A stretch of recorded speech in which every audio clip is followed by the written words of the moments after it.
یقینی طور پر بنگلہ دیش ایک ایسا ملک بنا جو زبان کے نام پہ بنا، اور جس کی بنیادی وجہ یہ تھی کہ بنگلہ زبان کی پاسداری کے نام پہ بنا، اور اردو والوں کا بے دریغ قتل کیا گیا۔ ڈھاکہ یونیورسٹی کے ایک کنووکیشن میں محمد علی جناح 1948 میں تشریف لے گئے تھے، تو جناح نے دو ٹوک یہ اعلان کیا کہ پاکستان کی قومی زبان صرف اور صرف اردو ہوگی، باقی اور کوئی زبان نہیں ہوگی۔ جناح کے اس اعلان کے بعد اس کنووکیشن میں ہی ہنگامہ شروع ہوا، اور یہاں حد تو یہ ہوئی کہ جناح کو بیک ڈور سے نکلنا پڑا۔ بہت سے لوگ جو بنگلہ دیش کو تسلیم نہیں کیے تھے، بعد میں ان کو کیمپ میں رہنا پڑا، جس کو جینوا کیمپ کہتے ہیں۔ آج 3 نسل گزرنے کے بعد بھی یہ لوگ کیمپ میں رہنے پر مجبور ہیں۔ ان کی حالت بہت خراب ہے۔ اردو والے کیمپ میں رہتے ہیں، اردو بولتے ہیں، اردو رسم الخط سے نوجوان جو ہیں واقف نہیں ہیں۔ بنگلہ دیش میں 2 ایسی یونیورسٹیاں ہیں جس میں اردو کا فعال شعبہ ہے آج بھی، اور ہر سال بڑے پیمانے پر وہاں طلباء و طالبات داخلہ لیتے ہیں، وہاں سیمینار ہوتے ہیں، وہاں کتابوں کی اشاعت ہوتی ہے۔ ایک شعبہ ہے ڈھاکہ یونیورسٹی میں، اور ایک شعبہ ہے راج شاہی یونیورسٹی۔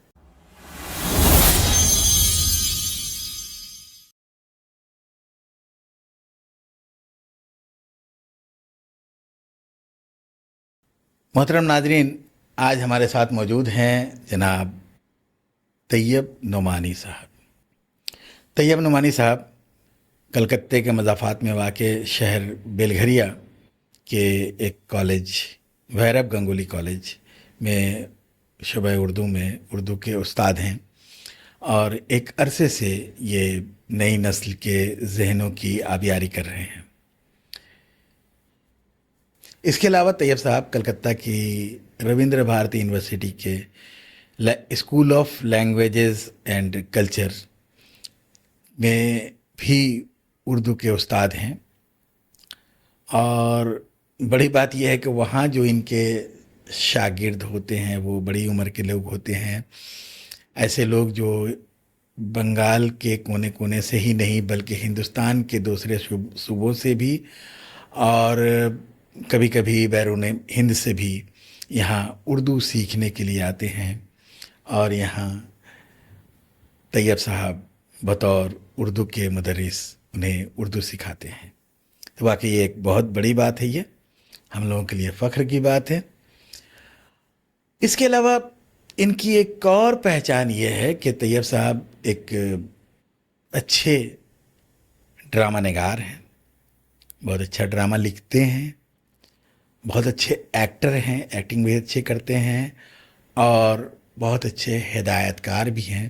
انہوں نے کئی ڈرامے لکھے اور ان کی ہدایت دی ہے، اور یہ ڈرامے کلکتے کے بڑے بڑے اسٹیجز پر یہ ان کے شوز ہوئے ہیں جو کافی مقبول معروف ہوئے ہیں۔ طیب صاحب محقق بھی ہیں، اور انہوں نے بہت سارے تحقیقی مقالے لکھے ہیں، اور ہندوستان کے مختلف شہروں میں اکثر سیمینارز میں آپ انہیں دیکھیں گے مقالے پڑھتے ہوئے، دلی ہو یا پٹنہ ہو یا حیدرآباد ہو یا مختلف کلکتے میں کہیں بھی انہیں بلایا جاتا ہے مقالے پڑھنے کے لیے۔ تو اس طرح سے ایک ملٹی ڈائمینشنل ایک شخصیت ہیں، ان کی شخصیت کے بہت سارے پہلو ہیں، اور ان پہلوؤں میں ایک اور پہلو جو بہت اہم ہے وہ یہ ہے کہ انہوں نے حال ہی میں بردوان یونیورسٹی سے پی ایچ ڈی کے لیے اپنی تھیسس جمع کی ہے۔ ان کا جو موضوع ہے وہ بنگلہ دیش میں اردو کے حالات، موجودہ صورتحال اردو کی کیا ہے، یہی ان کا پی ایچ ڈی کا موضوع ہے، اس پر انہوں نے تحقیق کی ہے۔ تو جب ہم نے دیکھا کہ پوڈ کاسٹ کی جب بات آئی تو ہم نے سوچا کہ چلیے اسی موضوع پر ہم باتیں کرتے ہیں۔ تو کچھ میری معلومات میں بھی اضافہ ہوگا اور ناظرین کو بھی کچھ اس سے معلومات ملیں گی. تو میں نے انہیں کہا کہ آپ آئیے اور اس موضوع پر ہم باتیں کرتے ہیں. تو آج ہماری آج کی گفتگو کا جو موضوع ہوگا وہ بنگلہ دیش میں اردو کی موجودہ صورتحال کیا ہے، کیسی ہے، وہاں اردو ہے زندہ ہے کہ نہیں ہے، یا بنگلہ کی لہر نے اس اردو کو کہیں اٹھا کر پھینک دیا ہے. ان باتوں پر، ان پہلوؤں پر ہم باتیں کریں گے. تو آئیے شروع کرتے ہیں ان سے بات چیت کرنا. لیکن اس سے پہلے ذرا سا ایک چھوٹا سا ایک ان کا انٹرو دیکھ لیتے ہیں، ایک تعارف آپ کے ساتھ ہو جائے ان کا، اور اس کے بعد پھر ہم لوگ بات چیت کا سلسلہ شروع کریں گے.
تو ناظرین، یہ تھا ان کا ایک مختصر سا انٹرو، اور اب ہم لوگ بات چیت کا سلسلہ شروع کرتے ہیں. تو محترم طیب نعمانی صاحب، آپ کا ہمارے اسٹوڈیو میں استقبال ہے. تو ہم لوگ اپنی گفتگو کا آغاز کرتے ہیں، اور آج کا ہمارا جو موضوع ہوگا وہ ظاہر ہے وہی ہوگا بنگلہ دیش میں اردو کی اور اردو والوں کی موجودہ صورتحال کیا ہے. بہت بہت شکریہ آپ کا. اور میں یقینی طور پر میں آپ کا تہ دل سے شکریہ ادا کرتا ہوں کہ میرے لیے یہ خوش بختی کی بات ہے کہ آپ کے اسٹوڈیو میں آنے اور آپ سے بات کرنے کا مجھے یہ بہت ہی نادر موقع ملا. اور urdudost.com کے جو ناظرین ہیں پوری دنیا میں ہیں، اور مجھ جیسے اردو کے ادنا طالب علم کو آپ نے یہاں مدعو کیا، یہ میرے لیے سعادت کی بات ہے. میں آپ کا شکریہ بھی ادا کرتا ہوں. اپنے تمام ناظرین سے کا میں شکریہ ادا کرتا ہوں کہ آپ اس پوڈ کاسٹ کو دیکھیں اور یہاں علمی اور ادبی شخصیتوں کو آپ مدعو کرتے ہیں، اور یہ بہت ہی اہم کارنامہ آپ انجام دے رہے ہیں. آپ کا ایک بار پھر بہت بہت شکریہ سر. آج کا موضوع تو ہوگا بنگلہ دیش، لیکن اس سے پہلے تھوڑا سا وہ آپ کے ڈرامے کے بارے میں بات کرنا چاہیں گے کہ آپ ذرا سا ناظرین کو بتائیں کہ آپ نے کون کون سے ڈرامے پیش کیے ہیں. سر، زمانہ طالب علمی سے مجھے ڈرامے سے خصوصی لگاؤ پیدا ہوا جب میں 98 میں کلکتہ یونیورسٹی میں ایم اے کا طالب علم تھا شعبہ اردو میں. اس زمانے میں اگرچہ اس سے پہلے کالج میں بھی ڈرامے دیکھنا یا پھر ان سب کا شوق تو تھا. جب میں یونیورسٹی پہنچا تو وہاں میری ملاقات ایس ایم اظہر عالم سے ہوئی. اچھا، اظہر بھائی. اظہر عالم صاحب آپ سب جانتے ہیں کہ ڈرامے کی دنیا کے بالخصوص اردو اور ہندی تھیٹر کا ایک بڑا نام ہے، اور ہندوستان کے پیمانے پر بلکہ باہر میں بھی، ملک سے باہر بھی لوگ ان کو، اظہر صاحب کو ڈرامے کے حوالے سے ہی جانتے ہیں. آپ اچھے ڈائریکٹر تھے. اس زمانے میں آپ حنفی مظفر حنفی صاحب کے انڈر میں آپ پی ایچ ڈی کر رہے تھے اور اسی وقت میری ملاقات اظہر عالم سے ہوئی. اظہر بھائی نے کا ایک شو ہونے والا تھا دہلی کا آخری یادگار مشاعرہ. اچھا. تو اظہر صاحب شعبہ اردو کے چونکہ بالکل اردو کا پروگرام تھا، ان کے یہاں اردو اور ہندی دونوں کے اداکار تھے، تو ان کی زیادہ کوشش یہ تھی کہ اردو والوں کو اس میں شامل کیا جائے. تو اس وقت اس تمثیلی مشاعرے کو ڈرامائی شکل میں کلکتہ کے یوتھ سینٹر میں پیش کیا، وہ اس کا اسٹیج کیا گیا تھا، کھیلا گیا. اس میں پہلی بار اسٹیج پر ایک رول مرزا فخرو کا، بہادر شاہ ظفر کے جو اچھا بیٹے اچھا، تھے، واہ. وہ کردار میں نے ادا کیا تھا. مرزا فخرو کا. تو اس کو ریہرسل کئی بار حنفی سر آئے دیکھنے، اور تو اس کے بعد وہ سلسلہ میرا شروع ہوا. تو اظہر بھائی کے ساتھ بہت سے ڈرامے کیے، ان کے ساتھ باہر بھی جانے کا اتفاق ہوا اور سیکھنے کا موقع ملا.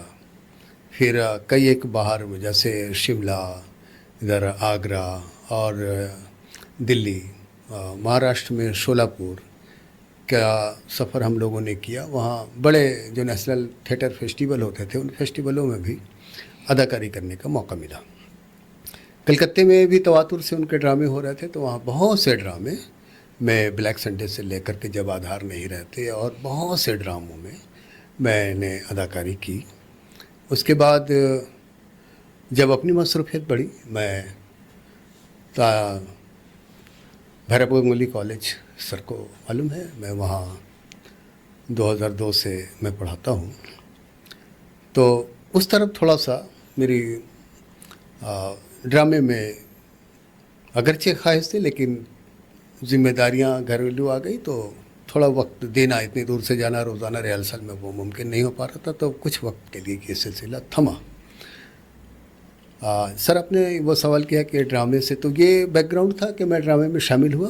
اس کے بعد اپنے طلباء و طالبات کی مدد سے میں نے اپنا ایک گروپ تشکیل کیا، اور اس گروپ کا نام کریٹیو سرکل رکھا. اور میں خوش بختی اپنی سمجھتا ہوں کہ میرا ایک ڈرامہ جو میں خود لکھا تھا، میرے ہدایت کاری میں وہ ڈرامہ مسلم انسٹیٹیوٹ میں بھی ہوا، اس کے سالانہ فیسٹیول میں، وہ ہے سورج ڈوب گیا. تو اس کا پہلا شو جب میں اسٹیج پر کیا، تو وہ اظہر عالم اور نعیم انیس صاحب آئے تھے بحیثیت مہمان. ان دونوں نے اس ڈرامے کو پہلی بار دیکھا اور میری تعریف بھی کی انہوں نے. اور بہرحال میرے ڈرامے کے حوالے سے اکثر ان سے بات بھی ہوتی تھی. آج کلکتے کے جو لوگ بھی کر رہے ہیں، تو ان کے ساتھ عموماً لوگوں کے ساتھ میں نے ڈرامے کیے ہیں، جو لوگ اردو تھیٹر میں ابھی. اور یہی ہے. اس کے بعد کئی ایک ڈرامے میں نے لکھے اور کلکتہ کے مسلم انسٹیٹیوٹ کے تھیٹر فیسٹیول میں کیا، پروسینیم آرٹ سینٹر کے تھیٹر فیسٹیول میں نے کئی ایک ڈرامے اسٹیج کیے، وہاں میرے ڈرامے ہوئے. اور جیسے آپ نے نوسٹالجیا کی بات کی، تو وہ ڈرامہ بھی بہت پسند کیا گیا ناظرین میں، اور غیر اردو حلقے میں بھی بہت ساری جگہ، جیسے میں نے کھردہ میں کیا، پانی ہٹی میں کیا، ساؤتھ کلکٹا میں ایک جگہ اس کو کیا. اور کھردہ میں وہ فیسٹیول ہوتا ہے، تو تھیٹر والے جانتے ہیں کہ کھردہ کا جو تھیٹر فیسٹیول ہوتا ہے وہ بہت اہم ہوتا ہے، تو وہاں میں نے اس میں کیا ہے. تو اس طرح سے بہت ساری جگہوں پہ اپنے علاقے میں بھی اس کو کیا ہے، تو وہ بہت پسند کیا گیا نوسٹالجیا بھی. اور اس کے بعد میں نے کئی ایک ڈرامے اس طرح سے لکھے. وہ گاندھی جی کا سپنا، ایک بچوں کا ڈرامہ لکھا تھا، جو پورے کلکتہ سرکل، جو مطلب پرائمری اسکول کے جو سرکل میں میرا وہ ڈرامہ فرسٹ پرائز سے اس کا حقدار قرار دیا گیا. تو C M O girls school کی بچیوں نے اس کو کیا تھا، پرائمری کی بچیوں نے اس کو وہاں بہت پسند کیا گیا. اس طرح سے بہت سارے ڈرامے جو میں نے خود لکھے ہیں اور اس کی ہدایت کاری میں کرتا ہوں. اور ناظرین کو میں بتاتا چلوں کہ ہمارے گروپ میں کے سیکریٹری محمد علی صاحب ہیں، میں صدر ہوں، اور ہماری خوش بختی یہ ہے کہ ہمارے آج کے جو میزبان ہیں خورشید اقبال صاحب، وہ ہمارے گروپ کے سرپرست بھی ہیں. ایسی جی سر. ڈرامے سے میرا دور کا بھی واسطہ نہیں ہے، بس میں آپ لوگوں کی محبت. نہیں، علم و ادب سے تو سر آپ کا بالکل ہے، اور آپ ہمیں مشورے بھی دیتے ہیں، اور ہمارے تمام جو بچے گروپ کے ہیں وہ آپ سے بہت پیار کرتے ہیں. تو لیکن یہ ہے کہ ڈرامہ اور دیگر ادبی جو مشغولیت اور ہوتی ہے، جیسے آپ شاعری کر رہے ہیں، افسانے لکھ رہے ہیں، مقالے لکھ رہے ہیں، وہ اپنی حد تک اپنی ذات تک محدود ہے. لیکن ڈرامے کے لیے آپ کو جگہ چاہیے، گروپ چاہیے، پھر اس میں آپ کو صحیح مستقل بات ہے. اس کے ریہرسل کرنا ہے. تو ایک طویل تر ریاضت کے بعد آپ ناظرین کے سامنے اس کو لے کر کے حاضر ہوتے ہیں. تو بہرحال یہ ہم لوگ کوشش کر رہے ہیں تاکہ اس طرف، مطلب میری مراد ہے شمالی 24 پرگنہ کمرہٹی سے لے کر کے کانکی نارا اور دیگر ادھر تک کا جو علاقہ ہے، میرے خیال سے شاید ہی کوئی اردو کا اور گروپ ہے جو ڈرامہ کر رہا ہے. تو ہماری کوشش یہ ہے کہ کمرہٹی جہاں میں رہتا ہوں ایسی جگہ ہے جو شمالی 24 پرگنہ اور کلکتہ کے درمیان میں واقع ہے، تو ہماری آسانی ہوتی ہے ادھر بھی آنا اور مرکزی کلکتے تک جانا، یا پھر وہاں کے فیسٹیولوں میں جانا، یا پھر اس دیگر جگہوں پر. تو یہ ہمارے لیے ایک ایسی جگہ ہم لوگ رہتے ہیں جہاں میں سمجھتا ہوں کہ بڑی آسانیاں ہیں. جی سر. چلیے، بہت اچھی بات ہے. آپ نے بڑا بھرپور جواب دیا، پوری تفصیل سے آپ نے سب کچھ بتایا. اور ہم لوگ اب گفتگو کو ایک الگ موڑ دیتے ہیں، اور ہمارا آج کا جو موضوع ہے بنگلہ دیش میں اردو ادب، یہ ہمارا آج کا موضوع ہے. تو ہم لوگ اب اس موضوع کی طرف چلتے ہیں جی. اور سوالات کا سلسلہ شروع کرتے ہیں. پہلا سوال کہ بنگلہ دیش میں اردو کا نام آتے ہی ہمارے ذہن میں 1971 کی جو خونی یاد ہے وہ ذہن میں آ جاتی ہے. تو اس کے بعد بہت کچھ ہوا. آپ سے میرا سوال یہ ہے کہ کیا آج اردو وہاں زندہ ہے؟ 1971 کے انقلاب کے بعد. جی جی. بنگلہ دیش کی جو بات آپ نے کہی کہ جیسے بنگلہ دیش کا نام آنے سے، یا پھر 1971 کی بات جب ہمارے سامنے آتی، تو وہ خونی جو عہد ہے اور بالخصوص اردو والوں کے ساتھ جو ہوا، وہ سب کچھ آنکھوں کے سامنے آ جاتا ہے. یقینی طور پر بنگلہ دیش ایک ایسا ملک بنا جو زبان کے نام پہ بنا، اور جس کی بنیادی وجہ یہ تھی کہ بنگلہ زبان کی پاسداری کے نام پہ بنا، اور اردو والوں کا بے دریغ قتل کیا گیا. آج بھی اردو والے، لیکن بنگلہ دیش میں آپ کا جو اہم سوال تھا کیا اردو والے ہیں، تو اردو والے یقینی طور پر آج بھی ہیں، اور دو حصوں میں اردو والے بٹے ہوئے ہیں. اچھا. یہ دو حصہ میں اس لیے کہہ رہا ہوں کہ جب بنگلہ دیش میں، پہلے آپ یہ سمجھیں کہ ہمارا پیارا ملک ہندوستان آزاد ہوا 1947 میں.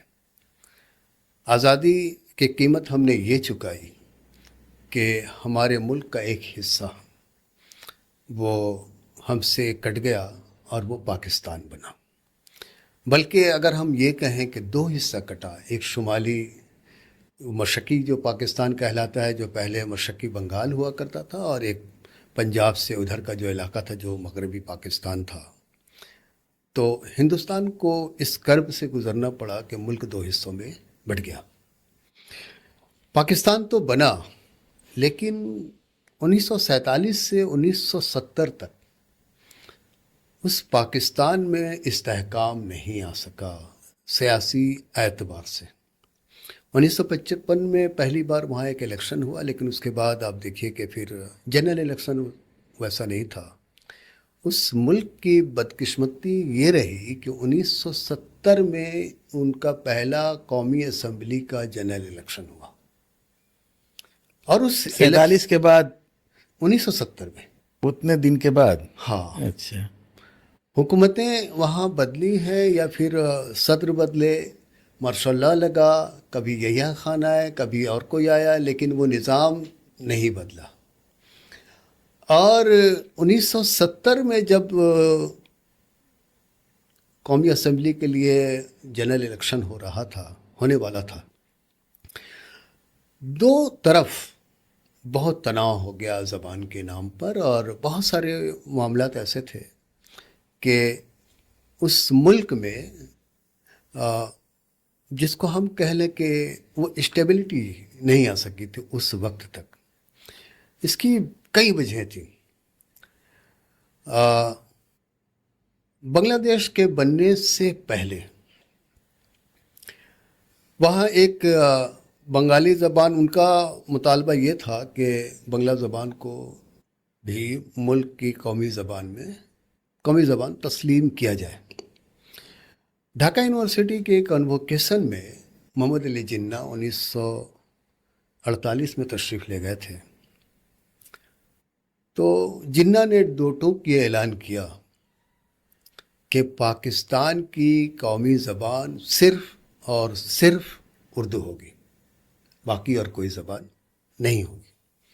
جناح کے اس اعلان کے بعد اس کنووکیشن میں ہی ہنگامہ شروع ہوا، اور یہاں حد تو یہ ہوئی کہ جناح کو بیک ڈور سے نکلنا پڑا۔ اور بتائیے۔ جناح کا جو اعلان تھا وہ اس لیے بھی تھا کہ وہاں بلوچی، پنجابی، سندھی اور یہ سارے زبان والے بھی تھے مغربی پاکستان میں، ان کا بھی مطالبہ شروع ہوتا کہ ہماری زبان کو آپ قومی زبان کے زمرے میں شامل کریں۔ نتیجتاً جناح کو جو بہت ہی سخت فیصلہ لینا پڑا کہ بھائی قومی زبان صرف ایک ہوگی اور وہ اردو ہوگی۔ مشرقی پاکستان یا بنگلہ دیش کا جو حال تھا کہ وہاں اکثریت 90% سے بھی زیادہ بنگلہ بولنے والے تھے، تو ان کا مطالبہ اب وہ زور پکڑا، اور وہاں ایک پرنسپل ابو القاسم، جن کو ہم لوگ قاسم بولتے ہیں، بنگلہ میں وہ ابو القاسم کہلاتا ہے، انہوں نے ایک تنظیم بنائی سب سے پہلے۔ اچھا، وہ اس تنظیم کا نام تھا تمدن مجلس۔ اب یہ دیکھیے کہ یہ نام جو ہے اردو کا ہے، ہاں، تمدن مجلس۔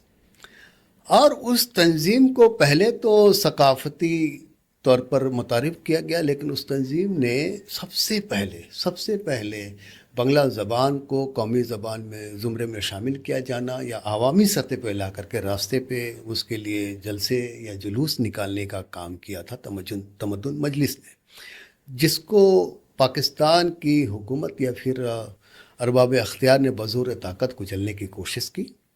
اور آپ کو معلوم ہے کہ اس کے بعد ڈھاکہ یونیورسٹی کے طلباء، یہ 70 میں ہوا تھا، 1970 میں؟ نہیں، یہ تمدن مجلس کا قیام 1 سپتمبر 1947 کو ہوا تھا، اچھا، سپتمبر میں، اور پرنسپل ابو القاسم نے اس کا قیام کیا تھا، اور انہوں نے بنگلہ کی تحریک چلانی وہ شروع کی۔ اور اس کے بعد ڈھاکہ یونیورسٹی میں جو طلباء کے ساتھ ہوا، وہ زبان کے نام پہ ان کی تحریک یا پھر ان کے جلوس پہ گولیاں برسائی گئی اور بہت سے طالب علم ہلاک ہوئے۔ تو آپ 70 سے پہلے کے جو حالات وہاں سے ہوتے ہوئے جو آئے بنگلہ زبان کو لے کر کے، وہ بہت انتہائی ناگفتہ بہ ہو گئے تھے۔ اردو والوں کا سر حال یہ تھا اس زمانے میں کہ جب قیام پاکستان کے بعد بنگال، اڑیسہ اور بہار کے بہت سے اردو بولنے والے لوگ بنگلہ دیش ہجرت کر کے گئے کہ اب ہمارا ایک ملک ایسا بنا ہے جہاں ہم امن و سکون کے ساتھ رہیں گے، اور وہاں یہ ہمارا اپنا ملک ہوگا۔ بنگلہ دیش پہنچنے کے بعد کچھ برسوں تک تو حالات ٹھیک رہے، لیکن جیسے جیسے سیاسی طور پر یہ سلسلہ شروع ہوا تو اس کے کئی ایک مرحلے ہیں جس میں اردو والے اس خوش فہمی میں تھے کہ حکومت ہمارے ساتھ ہے۔ میں نے آپ سے یہ بات کہی کہ شروع میں کہ 2 حصوں میں لوگ بٹے ہوئے ہیں، بنگلہ دیش میں اردو بولنے والے. ایک حصہ وہ ہوا جو کھل کر کے جس نے مغربی پاکستان کی حمایت کی، اچھا. اور وہ لوگ اس خوش فہمی میں رہے کہ اردو ہی یہاں کی زبان رہے گی اور ہم ہی بالادستی ہماری رہے گی. تو وہ جن لوگوں نے حمایت کی انہوں نے بنگلہ دیش کا کبھی اس کو سپورٹ نہیں کیا. نتیجے کے طور پر جب فسادات کے سلسلے شروع ہوئے تو ان لوگوں کو اپنے گھر کو چھوڑ کر کے نکلنا پڑا اور بے دردی لوگ مارے گئے. اور بہت سے لوگ جو بنگلہ دیش کو تسلیم نہیں کیے تھے بعد میں ان کو کیمپ میں رہنا پڑا، جس کو جینوا کیمپ کہتے ہیں. ملک کے کئی بڑے شہروں میں صرف ایک جگہ کیمپ نہیں ہے، ڈھاکہ میں ہے، راجشاہی میں ہے، سید پور میں ہے اور دیگر بہت سے علاقوں میں کیمپ بنے ہوئے ہیں. آج 3 نسل گزرنے کے بعد بھی یہ لوگ کیمپ میں رہنے پر مجبور ہیں. ان کی حالت بہت خراب ہے. کیمپ پتلے راستے ہیں اور دونوں طرف مکانات بنے. اس مکانوں کے اوپر اب تو اور بھی لوگ 2 منزلہ 3 منزلہ چھوٹی چھوٹی 1-2 روم ہے اس کے اوپر گھر بنا کر کے مجبوری میں رہتے ہیں. بعض جگہوں پر ٹین کا شیڈ ہے اس میں لوگ رہ رہے ہیں. کمیونٹی ٹوائلٹ ہے ایک کنارے پہ دونوں سرے پہ، اور اس کمیونٹی ٹوائلٹ میں ان کو جانا پڑتا ہے. پانی کی نکاسی صحیح نہیں ہے. پینے کے پانی کو دستیاب کرنے کے لیے وہاں کئی ایک تنظیمیں ہیں جو کام کرتی ہیں، جیسے آربٹ ہے یا پھر اور بھی دیگر تنظیمیں ہیں جو وہاں صاف پینے کا پانی مہیا کرانے کے لیے وہ لوگوں کو جد و جہد کرنا پڑتا ہے اردو والوں کو. تو اب پہلے سے حالات بہتر ہوئے ہیں. بہت سے رضاکار تنظیمیں یا بہت سے لوگ اردو والے بھی اب آگے آئے ہیں اور وہ مل کر کے کام کر رہے ہیں، تو پہلے سے حالات بہتر ہوئے. دوسرا ایک طبقہ تھا جن لوگوں کو یہ لگا کہ پاکستان اتنی بڑی آبادی، مغربی پاکستان یہاں سے ہم منتقل نہیں ہو سکتے. جو لوگ آج کیمپ ان کو عرصے تک یہ خوشگمانی تھی کہ ہم آج یا کل پاکستان چلے جائیں گے اور حکومت ہم کو بلا لے گی یا ہم کو قبول کر لے گی. لیکن تقریباً 3.5-4 لاکھ لوگ ہیں جو کیمپ میں رہتے ہیں. پاکستان کی کسی حکومت نے آج تک اس میں دلچسپی نہیں دکھائی کہ یہ اردو والے ہیں اور ہمارے لیے انہوں نے وہاں تسلیم نہیں کیا بنگلہ دیش کو اور ان کو ہم اپنے یہاں بلا لیں. بہت لوگ بنگلہ دیش سے پاکستان گئے اور کلکتہ مولانا آزاد کالج کے پروفیسر ہیں پروفیسر ہارون الرشید، اس زمانے میں وہ بنگلہ دیش چلے گئے تھے، جیسے وحشت اور دیگر لوگ بہت سارے لوگ گئے. تو پروفیسر ہارون الرشید صاحب بھی گئے تھے اور بنگلہ دیش میں قیام کے بعد وہ پاکستان کراچی چلے گئے.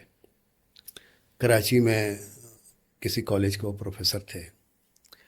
تو ہارون الرشید صاحب کی ایک کتاب آئی ہے 2 ہجرتوں کے اہل قلم. اچھا. تو اس میں جو لوگ یہاں سے بنگلہ دیش گئے، مطلب مشرقی پاکستان، اور مشرقی پاکستان سے پھر مغربی پاکستان گئے اور وہاں جا کر کے جنہوں نے ادب کا کام کیا، اس پر ان کی تفصیلی کتاب ہے. واہ. پاکستان اور بنگلہ دیش کے حوالے سے اور بھی بہت سارے لوگوں نے بہت تحقیقی کام کیا ہے. احمد الیاس صاحب جو اردو کے بڑے شاعر ہیں اور فیض احمد فیض کے دوستوں میں تھے، ان کا فیض کا جو لیل و نہار ادبی اور سیاسی پرچہ آتا تھا، اس لیل و نہار پرچے کی مجلس ادارت میں شامل تھے احمد الیاس صاحب. احمد الیاس صاحب کی کئی کتابیں ہیں، اردو، بنگلہ دیش میں اردو، اور بہاری ایمیگرینٹس ان بنگلہ دیش، انگریزی میں بھی ہے ان کی کتابیں، اور بھی بہت ساری کتابیں ہیں، اور بھی بہت سارے لوگوں نے بہت سی کتابیں لکھی ہیں اس سلسلے میں. آپ دیکھیں گے کہ مشرقی بنگال میں اردو یا پھر یہ ساری جو کتابیں ہیں اور بھی کتابیں ہیں، تو کتابیں تو یقینی طور پر لکھی گئی ہیں. ہمارے یہاں بنگال میں اردو کے اچھے محقق تھے شانتی رنجن بھٹاچاریہ. اچھا اچھا. شانتی رنجن بھٹاچاریہ نے بھی بہت کام کیا ہے مشرقی بنگال کے حوالے سے اور بنگال کے حوالے سے. یہ تو ان کی جو تحقیق ہے نا وہ بنگلہ دیش میں کتنے لوگ کیسے لکھ رہے تھے، کیا حالات رہے، اور اس پر بھی انہوں نے لکھا ہے، بہت سے شاعر و ادیبوں کا ذکر کیا ہے۔ تو سر درمیان میں آپ کا وہ جو سوال تھا کہ کیا آج بھی اردو ہے بنگلہ دیش میں، اردو والے کیمپ میں رہتے ہیں، اردو بولتے ہیں، اردو رسم الخط سے نوجوان جو ہیں واقف نہیں ہیں۔ ہاں، ابھی یہ صورتحال سب سے بڑی بات ہے۔ یہ صورتحال ہے۔ ہاں، بنگلہ دیش کے مدارس میں، مدارس اسلامیہ جو ہے نا، جس میں بنگالی طالب علم تعلیم حاصل کرتے ہیں، وہاں اردو ایک پرچہ پڑھایا جاتا ہے تمام مدارس میں۔ اچھا، یہ بڑی اہم بات ہے۔ بنگلہ دیش میں 2 ایسی یونیورسٹیاں ہیں جس میں اردو کا فعال شعبہ ہے آج بھی، اور ہر سال بڑے پیمانے پر وہاں طلباء و طالبات داخلہ لیتے ہیں، وہاں سیمینار ہوتے ہیں، وہاں کتابوں کی اشاعت ہوتی ہے۔ ایک شعبہ ہے ڈھاکہ یونیورسٹی میں، اور ایک شعبہ ہے راج شاہی یونیورسٹی میں۔ چلیے، یہ بہت اہم جانکاری ہے جی۔ جی سر۔ اب سر وہاں یہ ہے کہ راجشاہی یونیورسٹی ہو یا ڈھاکہ یونیورسٹی ہو، لسانی تعصب پہلے سے بہت کم ہوا ہے، اور لیکن اب بھی کہیں کہیں ہے، وہ چیزیں ظاہر ہو جاتی ہیں، اور بڑے پیمانے پر طلباء و طالبات آ رہے ہیں، لیکن جو عموماً جو طلباء و طالبات شعبہ اردو میں داخلہ لے رہے ہیں، وہاں پہ ان کی مادری زبان بنگلہ ہے، اور اردو والے چونکہ زمینی سطح سے کئی ایک مسائل ہیں اردو والوں کے لیے، بنگلہ والے آتے ہیں۔ پہلے میں یہ بتا دوں کہ وہ بنگلہ والے جو طلباء و طالبات آ رہے ہیں، وہ بنگلہ میں ایک سوال کا جواب آپ کو اردو میں لکھنا ہے، اردو اچھا، سوال کا اردو میں جواب لکھنا، باقی آپ غالب سمبندے ایکٹا نبندو لکھو، ایسے کر کے اب وہ غالب کے بارے میں پورا بنگلہ میں وہ لکھتے ہیں۔ یہ اردو ایم اے میں؟ اردو ایم اے میں کا یہ حال ہے۔ کیا بات ہے! تو اگرچہ ہم یہ کہیں گے کہ اردو تو وہاں پڑھائی جا رہی ہے اور یونیورسٹی کی سطح پہ ہے، آپ صرف ایک سوال کا جواب اردو میں لکھتے ہیں، بقیہ تمام تر جوابات آپ بنگلہ میں لکھتے ہیں۔ بنگلہ میں لکھتے ہیں۔ تو یہ صورتحال ہے۔ ہاں، اردو والے ایسے بہت سے شاعر و ادیب ہیں جو اپنے دم پر اچھی شاعری کر رہے ہیں۔ ابھی فی زمانہ بنگلہ دیش کے بڑے شاعر، ابھی احمد الیاس صاحب کا 2 سال پہلے انتقال ہوا، بہت بڑے شاعر تھے، ترقی پسند تحریک سے آپ منسلک رہے۔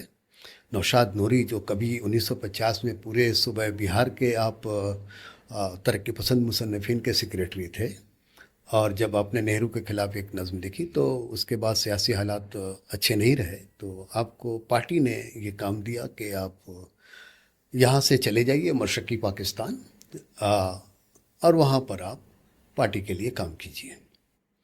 تو نوشاد نوری وہاں چلے گئے، وہاں پھر سکھ پارٹی کا کام کرنے سے تو گھر نہیں چلے گا، اپنے ساتھ اس کے بعد اپنی فیملی بھی لے گئے، تو وہاں کے اکاؤنٹ اینڈ آڈٹ سیکشن میں آپ نے امتحان دیا اور بڑے عہدے پر فائز ہوئے۔ تو نوشاد نوری بہت بڑے شاعر بنگلہ دیش میں اردو کے، پاکستان، مغربی پاکستان کے بہت بڑے بڑے شاعروں کے ساتھ ان کے تعلقات تھے، اور وہ بڑے مشاعروں میں شرکت کرتے تھے۔ پاکستان کے جتنے بڑے شاعر تھے اس زمانے کے ترقی پسند، اور اس کے بعد نوشاد نوری کی 2 کتابوں کا اجرا کلکتہ کے مسلم انسٹیٹیوٹ میں ہوا ہے۔ راہو رسم آشنائی ان کی کتاب ہے، مجموعہ کلام ہے، اس کا اجرا مسلم انسٹیٹیوٹ میں ہوا۔ جی۔ اور آج ان کی بیٹی ہیں شبانہ آپا، جنہیں میں شبانہ آپا کہتا ہوں، شبانہ نوید ان کا نام ہے، اور وہ بہت اچھا لکھتی ہیں۔ پاکستان اور دیگر ملکوں کے اور ہندوستان کے بھی بہت سے جرائد میں ان کے کالم، ان کے مضامین، تحقیقی مضامین شائع ہوتے ہیں۔ ان کے بیٹے ہیں ہیکل ہاشمی، پورے بنگلہ دیش کے ایک بہت بڑا پرائیویٹ بینک ہے، وہ یہ ہے کیا کہتے ہیں، جوائنٹ ڈائریکٹر ہیں۔ اردو اور بنگلہ دونوں میں شاعری کرتے ہیں، بلکہ اردو کے بہت بڑے بڑے شاعروں کا انہوں نے بنگلہ میں ترجمہ کیا، اور بنگلہ ساہتیہ اکیڈمی نے اس کو شائع کیا ہے۔ ابھی سر میں یہ بتاؤں کہ بنگلہ اکیڈمی جو بنگلہ دیش میں، اس نے اردو کے بہت سے شاعروں کی کتابوں کا ترجمہ کروا کے یا پھر منڈوں کا ترجمہ کروا کے بنگلہ میں شائع کیا ہے۔ یہ کام بنگلہ دیش میں ہو رہا ہے، اب حالات بدل گئے ہیں، تو اب وہاں کے لوگ اردو پڑھنا چاہتے ہیں، اردو سیکھنا چاہتے ہیں۔ اور ابھی جو نئی گورنمنٹ نئی حکومت وہاں آئی ہے، اس حکومت نے جو پہلے روزانہ آدھے گھنٹے کی اردو خبریں نشر ہوتی تھی ریڈیو پہ اور ٹی وی پہ، وہ سلسلہ پھر سے شروع کیا ہے۔ بیتار جو وہاں کا بنگلہ دیش ریڈیو ہے، اس پر آدھے گھنٹہ روزانہ اردو خبریں شروع ہو رہی ہیں۔ گزشتہ ہفتے ایک اہم واقعہ اور رونما ہوا جب بنگلہ دیش کے پارلیمنٹ میں ایک رکن پارلیمنٹ جن کا تعلق وہ اسلامی گروپ سے تھا، وہ اردو میں انہوں نے تقریر کی بنگلہ دیش میں۔ تو جماعت اسلامی سے ان کا تعلق تھا، کچھ بنگلہ میں بولے، پھر کچھ اردو میں بھی انہوں نے اپنی تقریر کی۔ تو حالات بدل رہے ہیں، حالات ایسا بدل نہیں رہے ہے۔ ہیں۔ سر اگر ضمنی طور پر میں ایک معذرت کے ساتھ ایک بات، ایک اہم واقعہ کہ شاید وہ ذہن میں بعد میں نہ رہے، بنگلہ دیش کی حالت یا مشرقی پاکستان تب تھا، ٹیگور کو جب نوبل پرائز ملا تھا تو ٹیگور کی بہت سی زمینیں تو بنگلہ دیش مشرقی پاکستان میں بھی، مشرقی بنگال میں تھی، سلائٹ دیا میں تھی یا اور بھی جگہوں پر، تو ان کو جب استقبالیہ دیا گیا تھا اب سید پور میں، وہاں جو استقبالیہ خطبہ پڑھا گیا وہ اردو میں پڑھا گیا تھا ٹیگور کے لیے۔ تو یہ کوئی بہت معمولی بات نہیں تھی، حالات وہاں اچھے تھے اردو کے لیے بھی، شاعر و ادیب اور ماحول بالکل۔ اور ٹیگور کے بارے میں ہم سب کو معلوم ہے کہ ان کے والد صاحب حافظ کے جو فارسی کے جو شاعر ہیں، حافظ شیرازی۔ حافظ شیرازی کہ وہ حافظ کہلاتے تھے ان کے والد صاحب، اچھا، حافظ جی۔ تو یہ حال تھا۔ تو حالات ان کے والد دیویندر ناتھ ٹیگور دیویندر تو ناتھ تھے نا؟ نہیں، دیویندر ناتھ میں نریندر نام ناتھ بول رہا ہوں ان کا، ان کے والد صاحب کا۔ ہاں۔ تو یہ ہے کہ وہ فارسی میں ان کو عبور تھا، اور جب گھر میں فارسی بولی جاتی ہو، فارسی کے تذکرے ہوں، تو اردو کا تذکرہ بھی ہوگا، اور اردو اور فارسی کے ماحول وہاں پر یقینی طور پر ہیں۔ اس کے علاوہ آپ دیکھیں کہ نظر الاسلام کا جو اثر ہے وہاں کی شاعری پر یا پھر وہاں کے ماحول پر، آپ نظر الاسلام کی شاعری میں عربی اور فارسی کے جو الفاظ ہیں، اردو کے الفاظ ہیں، اس سے تو انکار ممکن نہیں ہے۔ آپ اگر ان کی شاعری سمجھنی ہے تو آپ کو فارسی کے الفاظ، اردو کے الفاظ، اس کے معنی اور مفاہیم کو سمجھنا ہی پڑے گا، سمجھ نہیں ہوگا، صحیح ہے۔ تو یہ ہے صورتحال۔ ہاں، دوسرا طبقہ جو ہے وہ اب وہ خوشحال ہے، اردو والا کم ہے لیکن اچھی زندگی جیتے ہیں، وہاں کے شہری نظام میں وہ بالکل وہاں کی شہریت ان کو حاصل ہے۔ اور دوسرا طبقہ کہنے کا مطلب کہ وہ لوگ جنہوں نے بنگلہ دیش کو ایکسیپٹ کر لیا اور بلکہ اس تحریک کے ساتھ وہ ساتھ ہو گئے، اردو والے تھے اور اس تحریک کے وہ ساتھ رہے۔ اچھا اچھا اچھا۔ بقیہ جو ان لوگوں نے مخالفت کی، ان کی شہریت چلی گئی تھی، وہ شہری حقوق سے آج تک نہیں ہے۔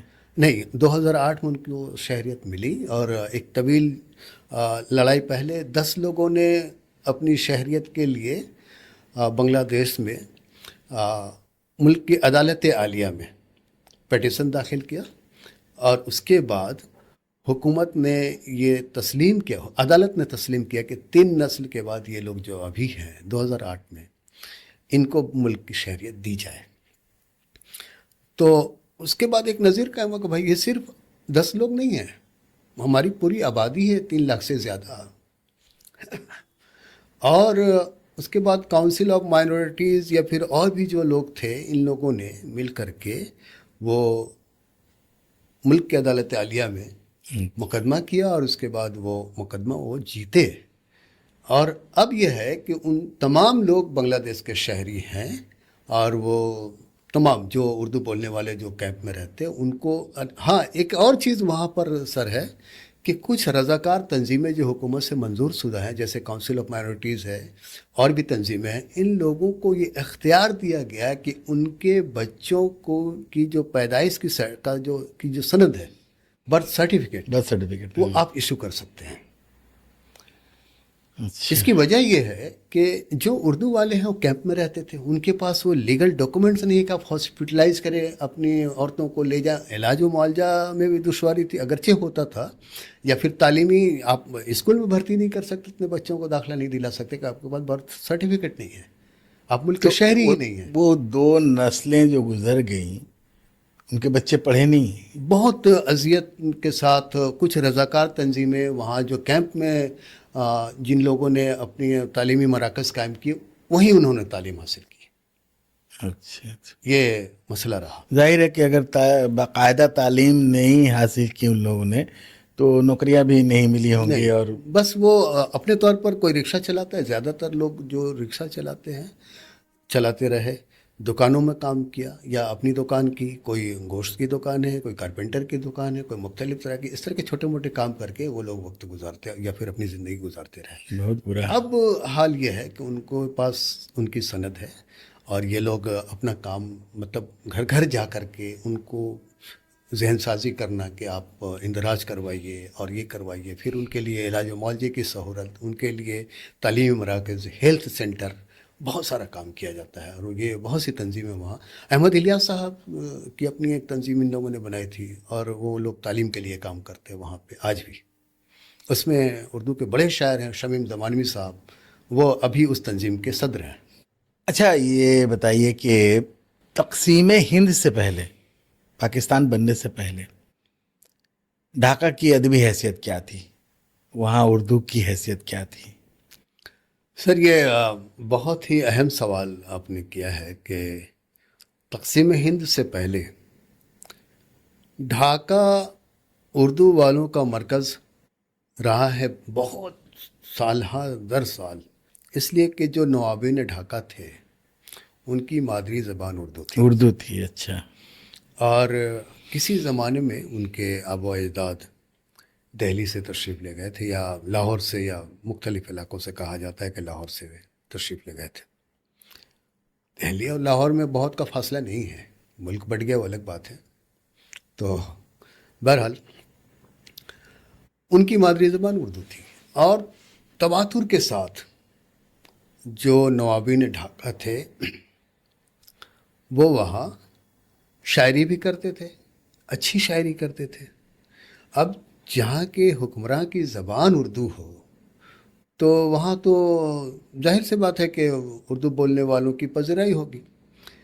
تو شروع سے ہی ہم دیکھتے ہیں کہ جب ہم مشرقی بنگال ہے یا بنگال 1905 سے پہلے، بنگال کی تقسیم سے بھی پہلے کہ اگر ہم بات کریں تو اردو والوں کا وہاں آنا جانا بالکل تھا اور لوگ تجارت کی غرض سے جاتے تھے یا پھر ایسے بھی جا کر کے آباد ہوتے رہے. اردو والوں کو وہاں خوشباز کہا جاتا. اچھا. خوشباز یہ لوگ، وہ جو لوگ تھے ان کے مقابلے میں ان کی لباس، ان کا رہن سہن اور ان کی زبان بہت اچھی ہے، تو اس لیے وہاں کے لوگ ان کو پسند کرتے تھے اور ان کو خوشباز کہتے تھے.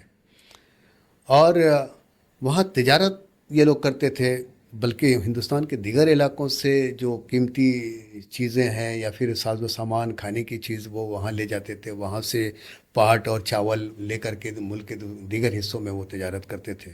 تو لوگوں کے آنے جانے کا سلسلہ تھا اور وہاں زبان کو کبھی اجنبی نہیں تھی.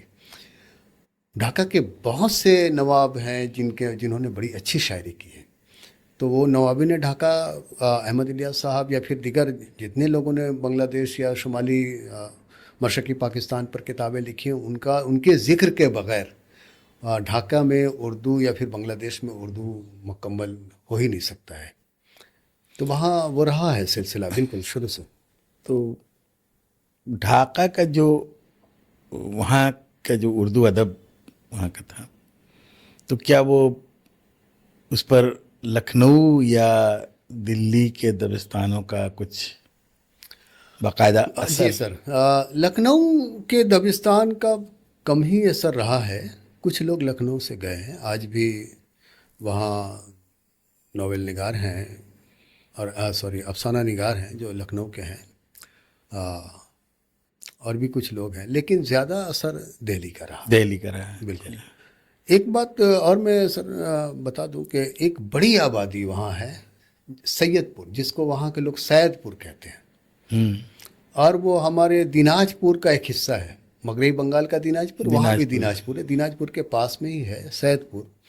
وہاں اس خطے کی سب سے بڑی وہ ریلوے بنانے کا کارخانہ وہاں تھا. وہ کمپنیاں وہاں تھی ریلوے کی، اور وہاں ہندوستان یا پھر بنگلہ دیش بننے کے بعد بھی یا اس سے پہلے ریلوے کے کارخانے تھے. تو ریلوے کے جو ملازمین تھے وہ بہار اور دیگر جگہوں سے وہاں گئے اور وہ آج بھی آباد ہے. تو آپ آج بھی سید پور کی جو سب سے بڑی مسجد ہے، یہ جو علاقہ ہے، پورے علاقے میں آپ گھوم جائیے تو بڑی مسجد میں جامع مسجد پورا اردو میں لکھا ہوا ہے، اور تمام تر علاقے میں آپ گھوم کر جائے تو آج بھی اردو میں بورڈ اردو والے مل جاتے ہیں. اگرچہ وہاں بنگلہ رائج ہے لیکن اردو والوں کی بڑی آبادی.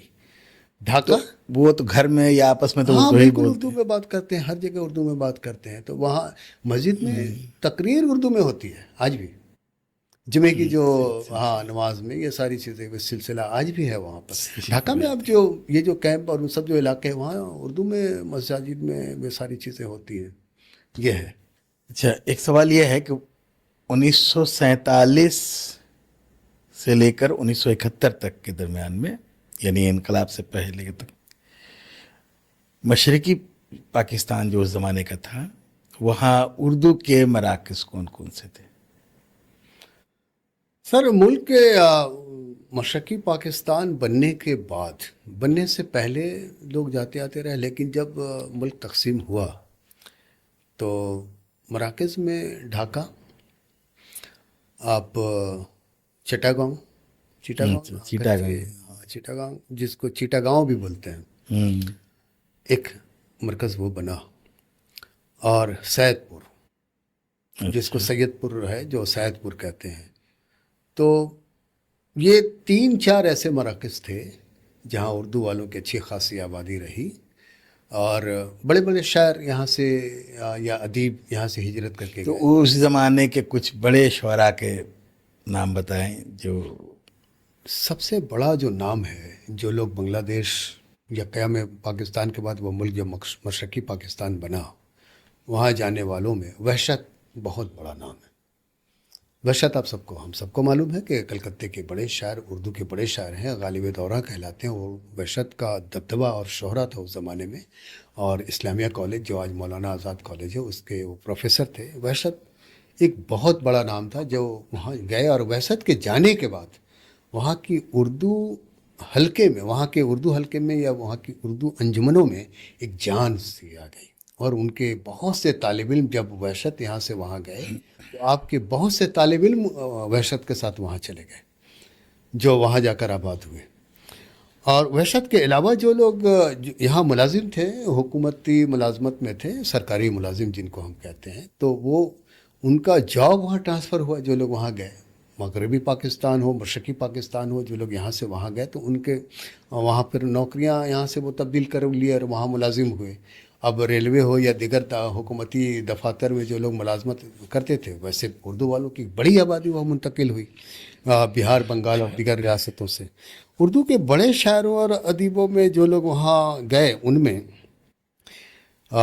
قدرت اللہ شہاب اور زید بخاری، ضیاء جالندھری، مصطفیٰ زیدی، فضل احمد کریم فضلی، اے ڈی اظہر، محمد محمود خزاں، پروفیسر مامون الرشید. انہی کا میں ذکر کر رہا تھا. مولانا آزاد کالج میں تھے اور آپ ڈھاکہ چلے گئے. اچھا اچھا. ماہر فریدی، اقبال عظیم جنہوں نے مشرقی بنگال میں اردو وہ کتاب لکھی، اقبال عظیم صاحب، اقبال عظیم صاحب. جی وہ، اظہر فاروق، ابراہیم ناشاد، وحید حیدر نقوی، حنیف فاق، بہت بڑا نام ہے حنیف فاق، سرور بارہ بنکوی، بڑے شاعر سرور بارہ بنکوی، افسر ماہپوری، بہت بڑا نام ہے، سہیل اختر، عمران فرحت اور عشرت عظیم آبادی.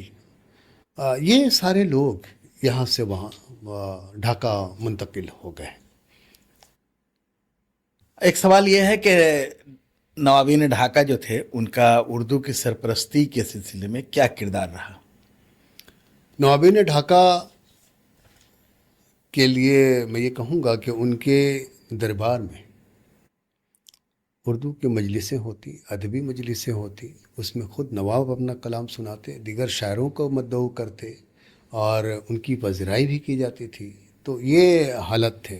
خواجہ عبدالرحیم صبا وہاں کے نوابوں میں ہیں اور اچھے شاعر تھے. عبدالغفار اختر یہ تھے. اور بھی بہت سے نوابین ڈھاکہ ہیں جو یہاں میرے پاس ہے ان کا ذکر. خواجہ سید جان شائق، یہ وہاں کے شائق کا اصل نام خواجہ فیاض الدین اور شائق ان کا تخلص تھا۔ تو اس طرح سے بہت سے ان کے اشعار میرے پاس ہیں، آپ کہیں تو میں سنا بھی دے سکتا ہوں، نوابین ڈھاکہ کے۔ تو بہت سے ایسے نواب گزرے ہیں جنہوں نے اردو کی بھرپور سرپرستی کی، اور ان کی وہ شاعری کرتے تھے، مجلسیں منعقد کرتے تھے، شعراء کی فیاضی سے وہ ان کو نوازتے تھے۔ تو بہت خواجہ محمد اسماعیل زبی، یہ جبی باکمال شاعر تھے، ان کے ہجرت کر کے ان کے آباء و اجداد شمالی ہندوستان سے گئے تھے، دہلی سے، اور 1831 سے ڈھاکہ میں ان کی پیدائش 3 جولائی 1831 کو ڈھاکہ میں ہوئی، اور 1959 میں ڈھاکہ میں ہی ان کا انتقال ہوا ہے۔ اور اچھے شاعر تھے خواجہ محمد علی، یہ جو جن کے نام کے ساتھ سب خواجہ لگا ہوا ہے، یہ تمام نوابین ڈھاکہ ہیں۔ تو ان سارے لوگوں کی زبان اردو تھی، اور یہ اچھی شاعری کرتے تھے، اور اچھا ماحول وہاں زبردست تھا۔ لیکن افسوس کہ جب یہ سقوط ڈھاکہ ہوا تو ان کے بعد یہ سب کچھ بکھر سا گیا، اور یہ لوگ، بہت سارے لوگ پاکستان چلے گئے، بہت سارے لوگ مغربی ممالک چلے گئے۔ آج وہاں اردو کی قداور شخصیات کون کون سے آج کے دور میں؟ ہاں، یہ سر بنیادی طور پر وہاں اردو کے بہت ساری ایسی ہستیاں پیدا ہوئی ہیں جنہوں نے بہت کام کیا ہے۔ ابھی ارمان شمسی اچھے ناول نگار ہیں، اور گزشتہ سال وہ کلکتہ آئے بھی تھے، میری ان سے ملاقات بھی ہوئی، اور یہ بارہ بنکوئی کے ہیں، لکھنوی زبان بولتے ہیں۔ شاعروں میں بہت بڑے شاعر ہیں شمیم زمانوی۔ شمیم زمانوی شمیم زمانوی ابھی الحمدللہ حیات سے ہیں، اور استاد شاعر ہیں۔ اور ڈھاکہ کی کوئی بھی ایسی مجلس، اگرچہ وہ ڈھاکہ یونیورسٹی کی ہو، راجشاہی یونیورسٹی کی ہو، یا پھر ایسے اردو والوں کی اپنی مجلس ہو، شمیم زمانوی کی شرکت کے بغیر وہ مجلس ادھوری سمجھی جاتی ہے ڈھاکہ میں۔ اور بنگلہ دیش کے علاوہ پاکستان اور ملک کے دیگر حصوں، مطلب بین الاقوامی سطح پر بھی جہاں اردو کی بات ہوتی ہے، یا پھر آن لائن مشاعرے ہوں، یا پھر اس طرح کی مجلسیں ہوں، شمیم زمانوی کی شرکت وہاں بنگلہ دیش سے اگر کوئی نمائندگی کرتا ہے اردو والوں کا تو شمیم زمانوی ہے۔ شمیم زمانوی کی پیدائش زمانیہ غازی پور میں ہوئی ہے۔ غازی پور میں ایک جگہ ہے زمانیہ، پٹھانوں کی بستی ہے، اور شمیم زمانوی خود بھی پٹھان ہے، اور لیکن بہت اخلاق مند، اور اسی مناسبت سے وہ زمانیہ کے مناسبت سے اپنا نام زمانوی رکھتے۔ اچھا۔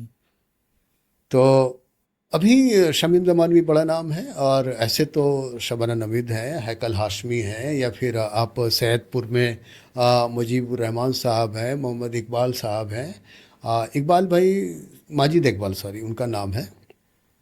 بہت ہی فعال شخص ہیں سیاسی اعتبار سے بھی، اور اردو والوں کے حقوق کی بازیابی کے لیے وہ ان کے جد و جہد آج بھی جاری ہے۔ ابھی جو پارلیمنٹری الیکشن ہوا اس میں بھی بہت فعال تھے، اردو والوں کی نمائندگی انہوں نے کی، اور وہ وہاں کے علاقائی الیکشن میں، مطلب قومی اسمبلی کا الیکشن نہیں، ایسے وہ ایک پارٹی سے بھی جڑے، اور اچھی اردو شاعری کرتے ہیں وہ، یہ ہے۔ کیا آج وہاں ڈھاکہ میں یا راجشاہی میں مشاعرے منعقد ہوتے ہیں اردو کے؟ آپ کو یہ سن کر حیرانی ہوگی کہ جو کیمپ کا علاقہ ہے، جہاں جہاں کیمپ ہے، وہاں جلسے اردو والوں کے مذہبی جلسے، میلاد شریف کے محفل، اور مشاعرے، اور قوالی، اچھا، یہ 3 چیزیں آج بھی پوری شدت کے ساتھ وہاں منعقد ہوتے ہیں۔ اور اس جذبے کے ساتھ ہم لوگ یہاں اردو کی محفلوں میں شامل نہیں ہوتے ہیں، جس جذبے سے وہاں کیمپ میں رہنے والے یا عام لوگ جو شامل ہوتے ہیں، ان کو لگتا ہے کہ یہ ہمارے اپنی تہذیب کی بقا کی بات ہے، اور اس لیے وہ پورے مطلب